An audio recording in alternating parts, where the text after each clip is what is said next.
بسم اللہ الرحمن الرحیم قل ان کنتم تحبون اللہ فاتبعونی یحببکم اللہ ویغفر لکم ذنوبکم۔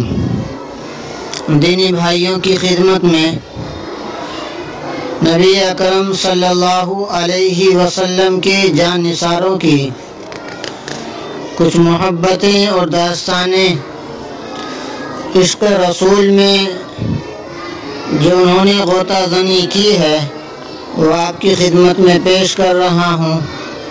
امید ہے کہ اگر ہم نے یہ باتیں توجہ اور دھیان کے ساتھ سنی تو یقیناً زندگی کے اندر تبدیلی پیدا ہو جائے گی اور عاشقین رسول صلی اللہ علیہ وسلم کہ یہ محبتیں اور یہ عشق کی داستانیں سن کر ہمارا رواں رواں بھی کھڑا ہو جائے گا، اور خدا کرے کہ ہم بھی نبی اکرم صلی اللہ علیہ وسلم کی عاشق اور سنتوں کے ایسے ہی شیدائی بن جائیں۔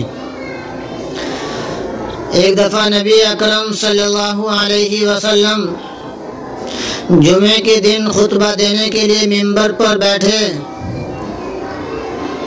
تو غالباً حاضرین میں سے کوئی نماز پڑھنے کے لیے کھڑا ہوا، جسے دیکھ کر نبی اکرم صلی اللہ علیہ وسلم نے فرمایا بیٹھ جاؤ، کیونکہ جمعے کے دن خطیب کے منبر پر آ جانے کے بعد کوئی نماز پڑھنا یا ذکر تلاوت کرنا منع ہے۔ یہ مسئلہ بھی اچھی طرح سمجھ لیں۔ جب امام جمعے کے دن منبر پر پہنچ جائے تو اس وقت نہ کوئی نماز ہے نہ کوئی تلاوت اور اذکار ہے، اس بات کا خاص دھیان رکھیں۔ اتفاق سے ٹھیک اسی وقت حضرت عبداللہ بن مسعود رضی اللہ تعالیٰ مسجد کی طرف آ رہے تھے، اور ابھی وہ مسجد کے دروازے تک ہی پہنچے تھے جب رسول اللہ صلی اللہ علیہ وسلم کا یہ ارشاد ان کے کانوں میں پڑا تو اس کے بعد ایک بھی قدم آگے بڑھنا ان کو گوارا نہ ہوا، اور آپ صلی اللہ علیہ وسلم کے حکم کی تعمیل میں جہاں تھے وہیں بیٹھ گئے۔ انہوں نے یہ بھی نہیں سوچا کہ یہ حکم تو مسجد والوں کے لیے ہے اور میں ابھی مسجد سے باہر ہوں۔ پھر جب خود رسول اللہ صلی اللہ علیہ وسلم کی نگاہ ان پر پڑی تو آپ نے انہیں اندر آنے کا حکم دیا، تب وہ اندر داخل ہوئے۔ حوالہ مشکات شریف۔ دوسرا واقعہ خربوزہ کھانے سے پرہیز کرنے کا ہے۔ یہ ایک پھل ہے، آپ جانتے ہیں۔ حضرت بایزید بسطامی رحمۃ اللہ علیہ کے حالات میں لکھا ہے کہ انہوں نے خربوزہ کھانے سے صرف اس بنا پر اجتناب یعنی پرہیز کیا تھا کہ انہیں معلوم نہ تھا کہ جناب رسول اللہ صلی اللہ علیہ وسلم نے یہ پھل کس طرح نوش فرمایا، کس طرح کھایا ہے۔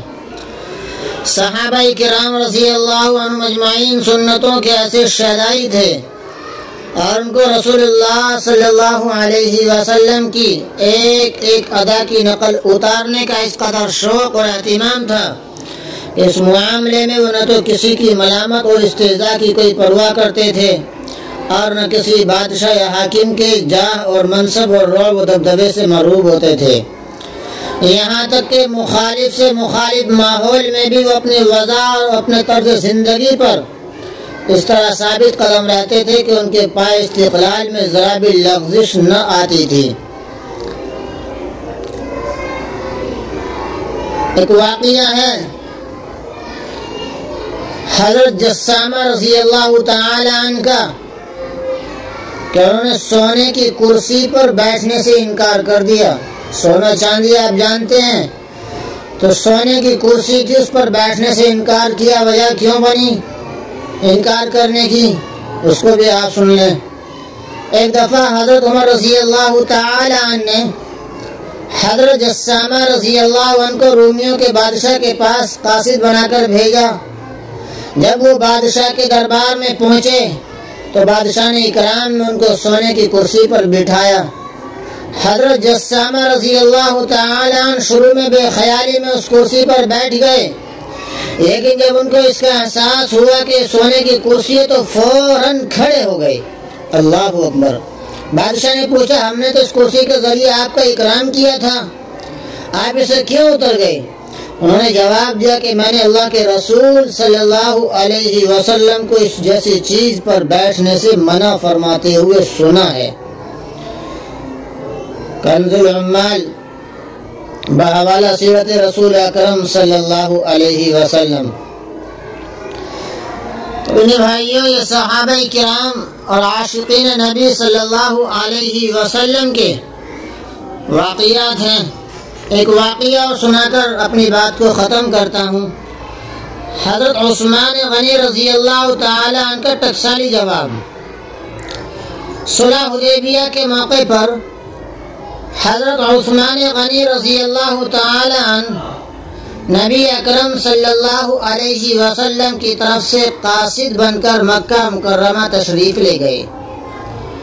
جب وہ وہاں کے سرداروں سے ملنے کے لیے جا رہے تھے تو ان کی لنگی، جس کو ہمارے دیار میں تہبند بھی کہتے ہیں، ان کی لنگی سنت کے مطابق ٹخنوں سے اوپر تھی۔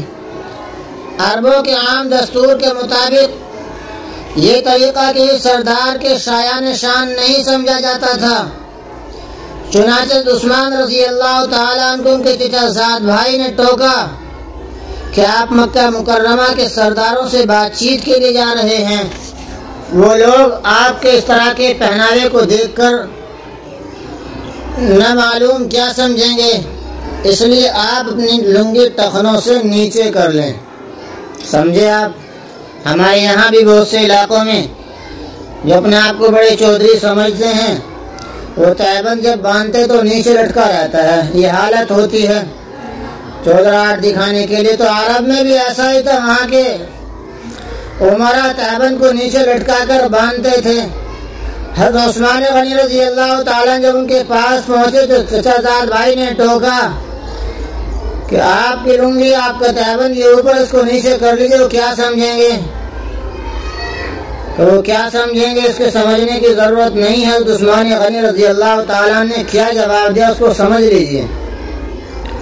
ان حضرات کے پاس ایک ہی جواب تھا اور بالکل کھرا اور ٹکسالی جواب، جس کے سامنے پھر کسی کو دم مارنے کی مجال نہیں ہوتی تھی۔